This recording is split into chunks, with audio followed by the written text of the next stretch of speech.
За сайн байна уу? За бид нэр одоо хотод эзний асуудалтай хүмүүст зөвлөгөө хүргэдэг. За хоолтын зөвлөгөө өгнө, мөн нөхөн сэргээх эмчилгээ зөвлөдөг. Тэгэхээр манай нөхөн сэргээх эмчилгээнд бид нэр хэрэглэгдэх үндсэн хоёр сорь бүтээгдэхүүн нь болохоор энэ байгаа. Энэ болохоор зүгийн жилийн усан ханд, өтгөрүүлсэн усан ханд. За энэ болохоор зүгийн жилийн өтгөрүүлсэн юм товсон ханд байгаа. Тэгэхээр энэ хоёрыг хоёуланг нь бол хамт хэрэглэдэг. За энэ хоёрын үйлчлэл нь юу гэдг вэ гэхээр ерөнхийдөө бол нэг талдаа бол хотоодд үүссэн байгаа, хотоод гисэнд үүссэн байгаа өрөвслийг маш сайн дарж өгдөг. За хоёрдугаар хотоодыг өөрийг нь хамгаалдаг дээр хамгаалалтын салст бүрхүүл байгаа. Тэрийг нь бол сайн заатгаж өгч өөрийг нь хамгаалах чадварыг дэмжиж өгдөг байгаа. За энэ нь яагаад ийм үр дүнтэй одоо хэрэглэвэл заавал тийм ээ хэрэгтэй вэ гэдгийг бид нар санал болгодог. Тэгэхээр энэ цаанаа их учиртай. Тэгэхээр ер нь бол одоо хотоод гисэнд тодорхой хэмжээгээр өрөвслийн процесс явагдахаас гадна жишээ нь одоо хотоод гэхэд маш их цусан хангамжаар тэтгэгдчихэд ийм хэрэгтэй. Гэтэл энэ хангамж нь дутагдаад ирэх юм бол зарим асуудлууд үүснэ. За нэгдүгээрт яадаг вэ гэхээр бидний цустай хамт одоо хүчил төрөгч очиж явах хэрэгтэй тийм. Тэгэхээр хүчил төрөгч шимт ижил энэ бол цусаар зөөврлөгдөд хотоод гисэнд очиод тэр хотоод гисний эд эсүүд нь тэр цусан хангамжаар тэжээгдээд нөхөн төлчих юм процесс явагдах хэрэгтэй. Гэтэл одоо жишээ нь энэ хотоодоо байнгын гэмтээгээд байдаг, өрөвсүүлээд байдаг ийм хүмүүсийн хувьд яадаг вэ гэхээр нөгөө цусан хангамж нь бол доройтчдаг. Инээс болоод хотоод өөрөөгөө буцаж нөхөн төлж их юм процесс нь маш удаан явагддаг. Одоо ийм хоёр бүлэг хүмүүс байна л да. Одоо хотоодны цусан хангамж нь хэвийн ийм хүмүүс, за цусан хангамж нь доройтсон байгаа ийм хүмүүс. Тэгэхээр ийм хоёр бүлэгт ингээд ерөнхийдөө эмчилгээ хийхэд хотоодонд цусан хангамж муу одоо очдог ийм хүмүүсийн хувьд бол ерөнхийдөө хотоодны тэр үүссэн байгаа өвчлөл эдгэх тэр чадвар нь хэвийн хүнтэй харьцуулахад бол одоо 40, 50, 60% бол доройтсон байдаг. За тэгэхээр бид нэр ерөнхийдөө хотоод гисэнд очих цусан хангамжийг сайн нэмэгдүүлэх хэрэгтэй байх нь. За тэгэхээр энэ цусан хангамжийг нэмэгдүүлэхийн тулд бид нэр яах ёстой гэвэл миний одоо энэ та бүхэнд саяны танилцуулсан зүгийн жилийн тосон усан хандуудыг бол дотроос ууж хэрэглэж болно. За тэгээд эдгээрийг хэрэглэснээр ядг вөхөр нэгдүгээртээ салтан зузаатгаж өөрийгөө хамгаална. Өрөвслүүдийг бол маш сайн дарж өгдөг. Яг тэр жилийн чи өөрөө антиоксидант, чөлөөт радикалын эсрэг маш сайн одоо үйлчлэгээ үзүүлдэг. Энэ бол бүр олон орны хийгдсэн судалгаанууд бол байдаг. Тийм учраас энэ зүгийн жилийг бол хотоод гисний өвчлөлт бол хэрэглэхийг ерөнхийдөө би зөвлөж байна. За дээр нь бид нар хэрвээ цусан хангамжаа ингээд нэмэгдүүлээд ирэхээр юу болох вэ гэхээр хотоод нэг талдаа хүчлэлэг ийм давсны уусмал ялгаруулж яадаг. Тэгэхээр нөгөө талдаа болохоор шүлтлэг ийм бодис бас ялгаруулж яадаг. Тэгэхээр хүчлэлэг, шүлтлэг энэ хоёр маань хоорондоо нийлээд ирэхээр хотоодны орчин бол ингээд тэнцвэртэй байх боломжтой болдог. Тэгэхээр тэр шүлтлэг бодис нь бас хэрвээ муу ялгарх юм бол хотоод өөрийнхөө тэр ялгаруулад байгаа хоолыг задлах гэдэг тэр хүчил.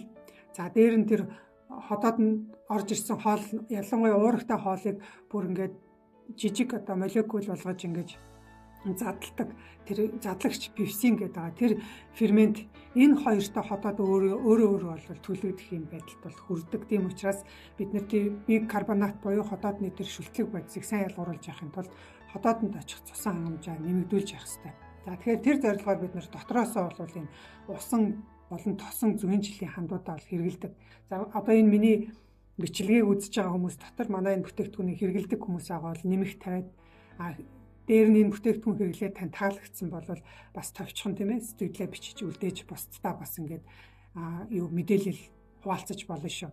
За мөн бид нар энэ эмчилгээндээ юу хэрэгэлдэг вэ гэхээр физик эмчилгээ хэрэгэлдэг. За энд нь болохоор дулааны төөнөр эмчилгээ байгаа. За энэ дээр бид нар бол хоёр төрлийн юм хэрэгслийг бол ашиглаж байгаа. За нэг нь болохоор ийм бигнүр байгаа. Бигнүр. За энэ гээлэн бигнүр учраас энийг бид нэр одоо пэйжин дотроо 30 секунд эсвэл яг 1 минут ч юм ингээ халаачхад бол тодорхой хугацаагаар нэг 10 минутанд бол дулаана хадгалцдаг. За тэр дулааны тусламжтайгаар бид нэр энэ хотоод гисэндээ энийг ингээ зүүгээд өгнө. За энэ өөрөө юм нөгөө хүний биеэр сундаг юм уртцах юу байгаа. Тэгэхээр энийхэн тусламжтайгаа энийг ингээ зүүгээд өгч. За тэгээд та ажиллаа хийгээд эсвэл хоолоо идээд ч юм уу эсвэл өөр зүйлээ хийж болно. Тэгэхээр тэр үед нь бол энэ тодорхой хугацаанд нэг 10 минут, 15 минут таны биеийн яг тэр ходоод хоол боловсруулах замын температурыг бол бага зэргийг нэмэгдүүлж өгнө. Тэгэхээр хүний биеийн температур чинь нэг 36 хэм дунджаар байгаа шүү дээ, тий. За тэрийг нь бид нэг 40 хэм, 50 хэм ингээд хэмээр нэмэгдүүлээд өгөхөөр тэр хэсэгт очих цусан хангамж нь бол нэмэгддэг. За одоо жишээ нь хүн хоол идэхэд бол тэр цусан хангамж нэмэгддгийг бол бид нар бүгдээрээ мэдэн штэ. Ягаад тэгэхээр хоол идсний дараа жоохон лазантаад ингээд нэг нойр хүрээдж байгаа юм шиг ийм байдалд ордог. Тэгэхээр энэ нь юг харуулж байна гэхээр таны одоо тархинд очих цусан хангамж чинь тодорхой хэмжээгээр багассан гэсэн. Ягаад тэгэхээр тэр хоолоо боловсруулах гад дөрвөн мөч тийм ээ бидний одоо бас биеийн бусад хэсгэнд байгаа тэр цус бол таны ходоод гидсэнд чи очсон гэсэн үг шүү дээ. За тэгэхээр бид нэр тэр цусан хангамжийг илүү нэмэгдүүлж өгснөөрөө тэр ходоод гидсэний одоо бичил судснууд одоо үүсэх ургах тэр процессыг дэмжиж өгнө. Хоол боловсрох процессыг бол явцыг нь бол төрөсгөж өгдөг байгаа. Тийм учраас ийм физик эмчилгээний зорилгоор бид нар ийм бигнүүрийг хэрэглэж болно. За бигнүүртээ бид нар бас ийм бигнүүрийг бол ашиглаж байгаа. За энэ нь болохоор энэ нөгөө пэйж энтер байхгүй ийм эсвэл явуулын нөхцөлд ч юм уу эсвэл ажил дээр ч юм уу ийм халаах боломжгүй байгаа тийм хүмүүс зориулсан. За энэ болохоор өөрөө USB ийм цэнэглэгчээр цэнэглчээд тэгээд энийг ингээ асаахад за энэ болохоор температур нь ингээд яаж явдгүү гэхээр за ингээ 37 42 50 гээд 55 60 гээд ийм хүртэл температурт бол халдаг. Тэгэхээр энэ бол яг одоо бид нар ингээ хувцсныхаа гаднаас бол нэг 60 хэмээр халаачихд бол маш сайхан. Хэрвээ тийм ээ нүцгэн биен дээр ингээ хөргөж байгаа бол нэг 50 хэм ч юм уу те халаачч болдог. Тэгээ энэ ийм зөөлхөн материалтай учраас тийм биенд чинь бол маш таатай. Тэгээ энийгээ зүүчээл та хоолоо идэл эсвэл хоол идснийхаа дараа энийгээ зүүгээд ээж болно. Тэгээ эн чинь зөвхөн бид нар ходоодон дээрээ чихгүй цөсөөхөө гэх юм бол цөснийхээ харалтаа байрлуулад за хэрвээ гиз тийм ээ хоол ингээ шингээх чадвар жоохон дооротоод гиз дүүрээд байдаг, унгуулад байдаг.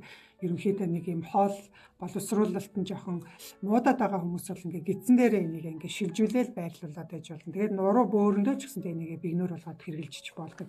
Ийм хоёр төрлийн бигнүүрүүд байгаа. Тэгээд энийг бол бид нар одоо энэ зөвлөгөө аваад манай дээр нөхөн сэргээх эмчилгээний зөвлөгөө авсан манайхаас юм багц хөтөлбөрийнхаа бүтээгдэхүүнийг авсан хүмүүстээ бол санал болгодог. Тэгээд айлын ч бол аваад хэрэгжилж болно.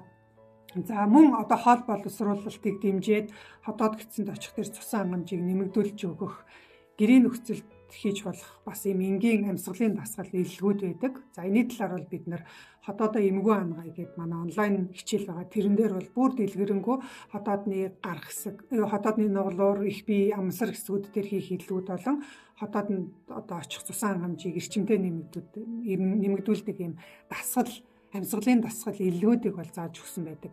Тэгэхээр та энэ хичээлд хамрагдаад бас энэ сайхан цэгцтэй мэдээллийг бол авч болно.